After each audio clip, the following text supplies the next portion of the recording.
Hey, welcome back to the CannaTech podcast. I'm still at the RSPA Retail Now 2022 with Vic. How you doing? Good to see you again. All right, yeah, been a while since we talked. Absolutely. We've had you on in the past, so the listeners know of you. So I want to ask a little more specific question.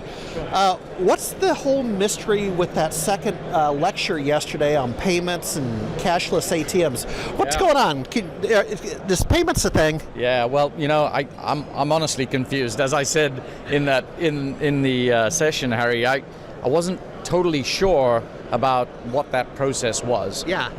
And it just sounded really, really complicated. And my question was simple, and that was, has any governing body green lit or green stamped that process, right? And it seemed like the answer was no, and it was just about being compliant. And that's okay, I guess. If no one's stomping it, then that's okay. But ultimately, our business is all about helping the cannabis market really just automate the process of handling cash, right? And just giving them the operational efficiency that they need when they deal with all of that cash, right? So we're not in that space, and it just sounded very, very confusing, and I just wanted clarity around whether it was... Me too. Yeah. So anyway, but I think at the end of the day, it's all state-based. I think, different states will regulate those sorts of things in different ways, and I guess in Oklahoma it seems to be okay. It's working, and it's providing an alternative solution. I think the industry needs an alternative solution. There's no doubt about it. Yeah. It can't be cash-driven forever. Right? Cash will always be significant in that environment, but it does need an alternative solution. I just don't know whether creative solutions are the way to go just yet, until there's some real federal validation around the industry. Yeah, what I observed, because there was an observation, cash is going to go away, and I raised my hand and I said, coincidentally, I was in Canada, Montreal, in October of 2018 at a different conference the day they went legal. Yeah.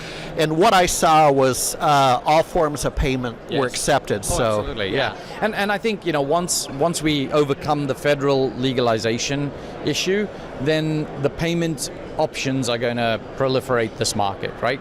And that is, it doesn't scare me. I certainly don't lose sleep over that, since we're in the cash handling space, because in just broader retail, we coexist very well, right?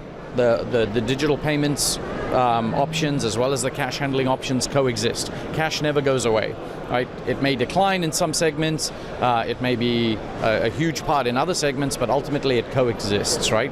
But I think the most important thing is, how do we help retailers manage their businesses in the right way, reduce the cost of doing business, right, and propose solutions that are going to optimize that. That's really what we want to do for that industry. But I absolutely think that once federal legalization happens, the mix of payment options is going to change what it is today, obviously, and cash will decline in this industry, there's no doubt about it, but I don't think it's going to decline to the point where people are not going to invest in technology to manage it. Yeah, cool. How do you like the show? The show's been absolutely fantastic. I love the RSPA. I think you know that, and Jim knows that. We love this community. It's a great channel of people for us to partner with.